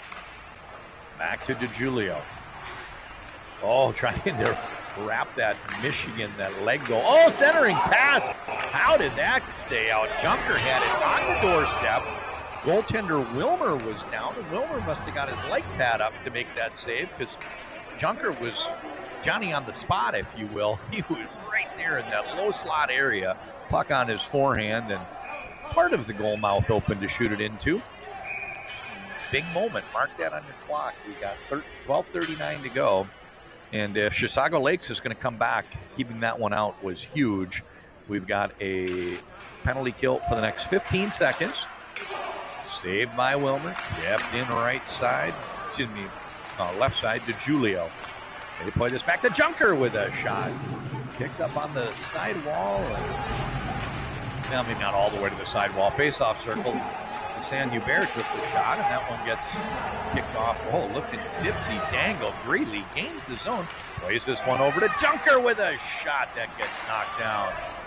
Working the other direction is Chisago Lakes Starkey. Starkey dumps it down deep. On the forecheck is Tyan. Not enough help for him, however, and that allows Hopkins to bring it up. Julio enters the zone, kicked aside by Wilmer. This one's knocked down, picked up by Olsen. Olsen with a great pass onto the stick of Tyan. Tyan, red line, blue line, drop pass.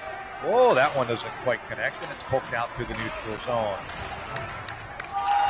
Helen got in before the other player had tagged out, so now Helen has to retreat to neutral, and that allows Hopkins to clear the zone. Pass doesn't connect, however. It goes for an icing call. 11:25 to go. I mentioned crowdsourcing, color commentary. If anybody wants to check in, I'll give you that number here in just a second. But would love to hear from you if you have any game thoughts, if you have any questions about the game, any questions about the PlayLaughLove.org website for the Play Laugh Love Foundation, or you just want to check in and let us know how you're doing. Want to wish a happy birthday to Benjamin Pullen. Happy birthday to Benjamin Pullen. I used to have a player, I think he probably outgrew it. He went from Pee-wees to Bantam, one of the better Bantam players that I've announced games for. I call him the Pizza Bandit. I thought that was a pretty good nickname, the Pizza Bandit. This one's even better. Benjamin Pullen, known far and wide as the Sneaky Magician. I love that one. That is pretty awesome. Out to the neutral zone. It's picked up by Bloom. They enter. White regroups. Turned over to Overguard. His pass gets knocked down. Picked up by White. Plays this one back. Deep in the corner to Valentini. A bouncing puck the length of the ice. Going to bring it back all the way down to the left of goaltender Davis. So shout out. Happy birthday, Benjamin Pullen, the Sneaky Magician. All right. Also got somebody checking in on number 11, Colin Geiser. Wow. Oh, wow. Colin, thoughts and prayers, thinking about you, man. I just got over my COVID bout, so I don't know if you've got it or you're sitting out because you were exposed to somebody with it, but anyway, I'm feeling great. For a little while I wasn't, and he's like to give a shout out to Gretch with the goal today. That was a huge one, right? You know, if the game ends right now, that's the game winner. Gretch with the goal that put Hopkins on top, 2-0 score right now is 3-1. So, Colin, as the Pink Floyders say, wish you were here. And one last mention, Matt Stamos heard about the game, told him I was announcing. He decided to check in from Florida. He's a Chisago Lakes graduate. 10:10 to go, back to the action. Circling down into the corner and bringing it up in front of the spectators is Junker. Junker gains the red line, passes off to St. Hubert. That's hard for me to say. That just looks like something else. Nelson keeps this one down deep into the corner. Actually, I can say to San Hubert. His mom said she liked how I said it, so maybe we'll go that. Oh, Dipsy Dangle right into the slot area. To San Hubert trying to bury it, and Wilmer makes the save. Oh boy, frantic moment there for Chisago Lakes. They are just clinging right now. They are just clinging. They've had to weather quite a third period push here from Hopkins. If they're going to come back, these moments are big. That's 9:43. These moments are big for them to make sure they don't fall too far behind. They only trail by 2. Could have been 3 or 4 if some of these got past the goaltender, but Wilmer has been up to the task. Brought into the zone by Tyan. His shot gets deflected wide. Circling back is Nelson. Oh, rink wide, a little bit too far. picked up on the bounce. Right side, Peterson. Peterson gets knocked down. And on retreat, Nelson. No, it's actually not Peterson. It's DeSan Hubert. Picked up by Nick. Nick through the neutral zone. Gains the red line. Gains the blue line. Takes the shot. Pulls it wide. And great play to break that up defensively. And then he skated over the puck. What a great play over there on the point shot. That was a nice shot into the slot area of the point. Snapper came in from Ben Jinks, got knocked down, and now it's Edson. This line is just swarming this shift. Dassner fights against the much larger player and wins the puck for his teammate Jinks. Nick Jinks, neutral zone, bodies a flying. Edson just got wrecked. Is there a penalty or not? I don't know. Stoppage might be for the injury. Yeah, happy birthday, Ben Pullen. The sneaky magician. That's the second person wishing Ben Pullen a happy birthday. That's the second person. We got Colin chiming in as well. I want to thank you guys for watching and being a part of today's crowdsourced color commentary. I'm going to take a quick break with this injury timeout. John Conley here. We are at the midpoint. There are 8 minutes, 29 seconds left in the third period. Midpoint of period 3. Chisago Lakes trails 3-1. Hopkins on top.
So going off for Hopkins is Reese.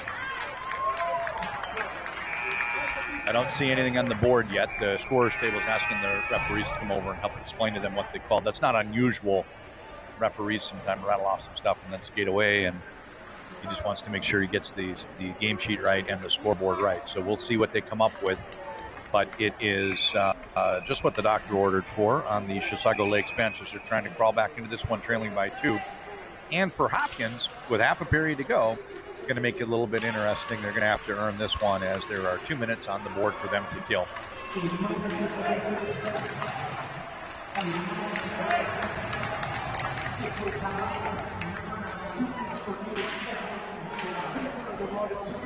I have the wrong name? I'm showing Reese on the roster. I might have the wrong name. He's reading it off different. Anyway, kneeing the penalty. Hopkins goes shorthanded. Regaining the zone is Helen for Chisago Lakes. Rink wide, looking for a shot.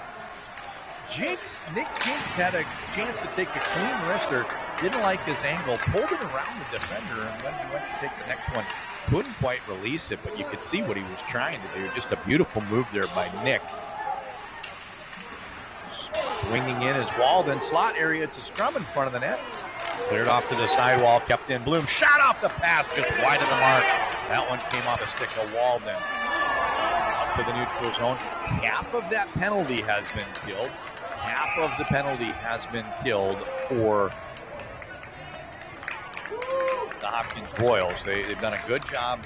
Just 56 seconds remain of them being a man down.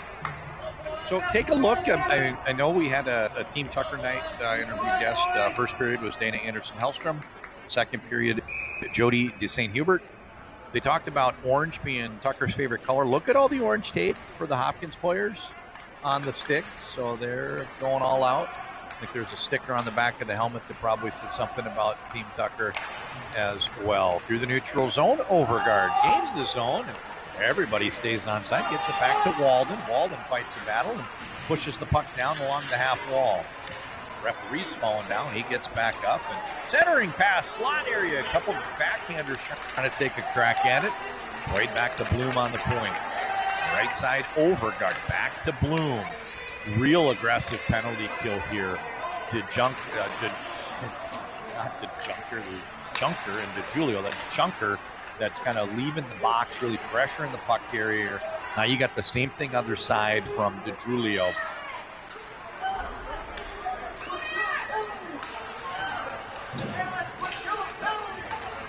Oh, wide angle shot down low for Nick.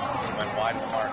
Kept in at the left point. Shot comes in from Helen. Nope, he passes it off. And penalty's expired, but real good pressure here. Centering pass, backhand, gets knocked down. Over to Walden. Walden, can't quite get the puck into the slot area. This one's thrown out to the neutral zone. On retreat is Bloom. Two gray jerseys on the forecheck. He does the math and decides to stretch past to Nick is in order. Doesn't quite connect. Picked up by Greeley. Played by Wilmer. And at this point, folks, we play 3 17-minute periods. We're down inside just ripped, stolen clean from Valentini. Down forechecking with Gretsch.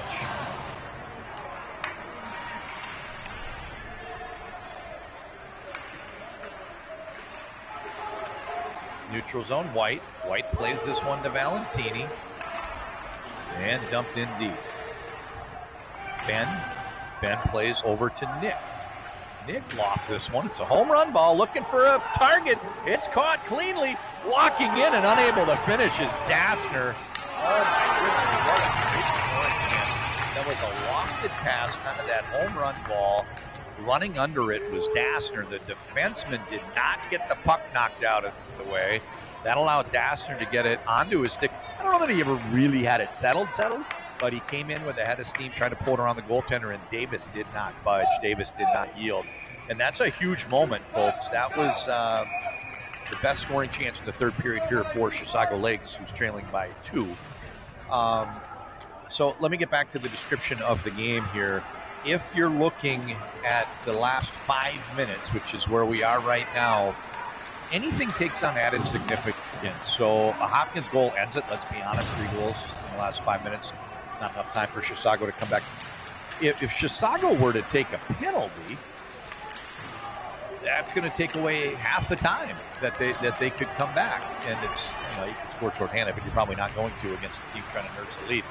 So that's another thing to think about is what happens if there's a penalty. Conversely, a penalty the other direction, that would be very good for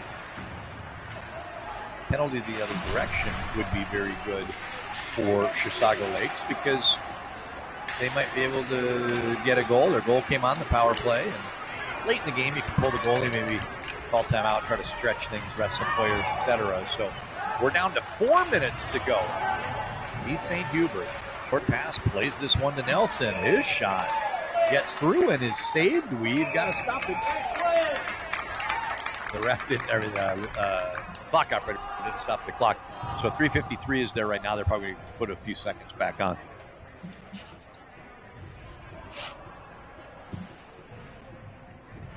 All right. Team Tucker night. Royals trying to get a win for Tucker. John Connolly is here. And we've got a stoppage. John Connolly here for MNHockey.tv. I want to thank everybody that's had a chance to watch today. Hope you had a chance to check out the PlayLaughLove.org website for Team Tucker and the Play Laugh Love Foundation. What a great story. I was not familiar coming over here today to announce the game, learned a lot about it, and just really impressed by the efforts of Tucker in his life, his family in the time since, and the community, and then specifically, getting into these individual teams. They're doing a great job raising money for something that's very, very important. Try to minimize the impact through a very difficult time. Children dealing with health issues, being able to get visitors, etc. So anyway, just a great story there. And I've enjoyed the hockey game today. Chisago Lakes kind of down to the last gasp here with 4 minutes to go, 3:58, and a 2-goal margin. I told you I wanted to get a little bit of crowdsourced color commentary. Heard about one of the players. We're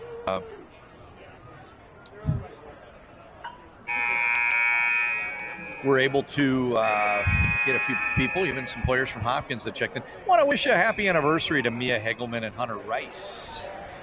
Awesome, happy anniversary. Mia and Hunter Reese. There's a Reese on Hopkins, so maybe that's a Hopkins side. Mia Hegelman and Hunter Reese, happy anniversary. And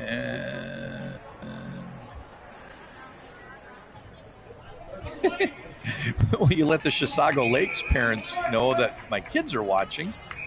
Of course we will. So want to appreciate half dozen of you that have taken time.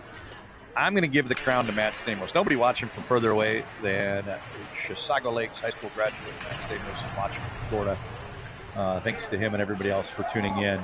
This one gets into the slot area. Walden trying to find a breakout path. Plays the pass off the wall to Helen. Helen forechecked by D. St. Hubert, and Hopkins not stopping. They're still relentless. You can kind of see Chisago Lakes is trying to get a player back behind everybody. Overguard was up high. Up to the neutral zone, picked up by Helen. Helen, short pass, plays Nick. Nick, he gets the puck knocked down and stolen away, and out to the neutral zone. Real good defensive play by D. St. Hubert. 2 passes, and it's on to the stick of Helen. Helen kind of bottled up there a little bit by Greeley, lost his momentum. Kept in left point by Bloom. 3:05 to go in regulation. Still a 2-goal game. Goaltender is still in for Chisago Lakes, but it won't be long before he goes to the bench if they're unable to get that goal to cut this margin in half. Left point, Bloom. His puck gets knocked down and out to the neutral zone. Good pressure from Sullivan. A little bit of back and forth between the defenders. Bloom plays a pass over to his defensive partner. Walden breaks into the zone. Drop pass. Oh, what a great play by Nick on the point. He almost gave up a breakaway to Valentini. He would have been off to the races, but strong hands there. Nick able to keep the puck on his stick, keep the play alive. 2:20 to go. Puck is still in the attacking zone for Chisago Lakes, but they've lost possession, and it's out to Sullivan. Sullivan runs into some traffic and turns over the other direction. Here's Nick. Nick cuts to his forehand, tries to get around the defender, right, and out to the neutral zone. This one's banged in deep. 2 minutes to go in regulation. 2 minutes. Goaltender is still in for Chisago Lakes since they've got the zone, but they don't really have clean possession. Seems like at any moment Hopkins can poke it out to the neutral zone. Great news if you're Hopkins fans. Looks like they might be able to just run the remainder of this clock out. They've got possession and lofted out to the neutral zone. A little bit quick, however. They turn the puck over to Olsen. Entering the zone, left side is Starkey. Shot goes wide. D. St. Hubert. This puck bounces back to Nelson. Over on the right side, Sargent. Slot area, a couple people jamming at it. Oh, the puck gets off to the sidewall, kept in by Olsen on the blue line. 1:15 to go in regulation. Still a 2-goal game. Goaltender's now out. Extra attacker is on the ice for Chisago Lakes. Players are getting tired. Going off is Olsen. He's replaced by Walden. This one gets up into the back netting. With 62 seconds to go, just 62 seconds to go, folks. This one's going to come right down to the wire with excitement, although the outcome is beginning to become less and less in doubt. A 2-goal game. 1:02 to go. Somebody's already burned the timeout. Let's assume that was Chisago Lakes. They've got the goaltender out, but only 5 skaters on the ice. Eventually they realize that they can get one more out, and Dassner joins the crew. 62 seconds left. Face-off's a stalemate. Eventually it's played back to the blue line to Walden with a shot, looking for a tipper deflection. This one's out to the neutral zone. Onto the stick of Valentini. His shot goes wide of the mark, icing the call. He was trying to put the dagger with the empty net goal, fired it, it went wide, and as a result, we're going to bring it back down into the Hopkins end. Face-off coming to their left, but like sand through the hourglass, time is just dwindling away here from Chisago Lakes. 6 on 5. Face-off to the left of Davis. Davis has played very well today, only giving up 1 goal. Sargent, neutral zone. Oh, I'm sorry, that's Bloom. 26-28 kind of looks the same from where I am. 33 seconds to go.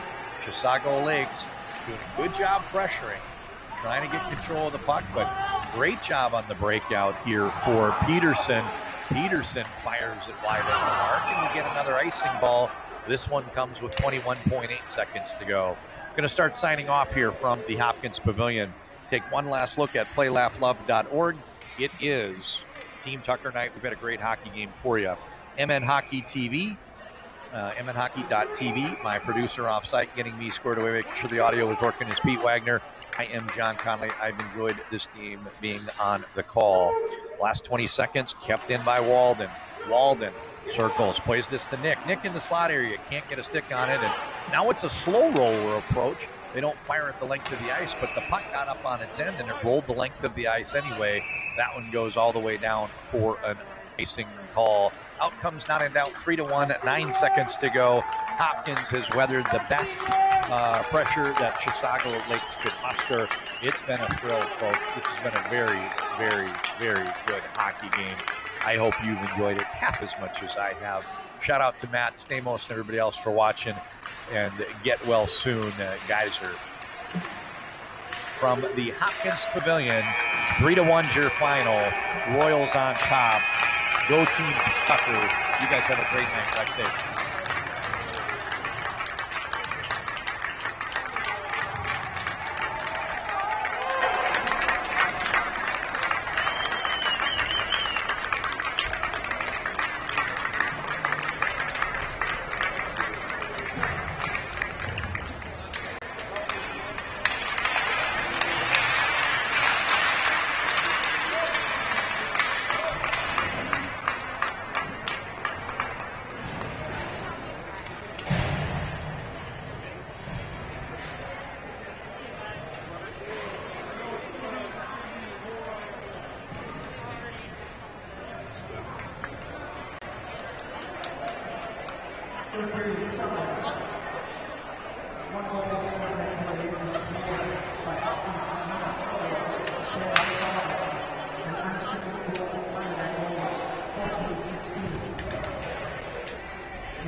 Take care. Have a good night.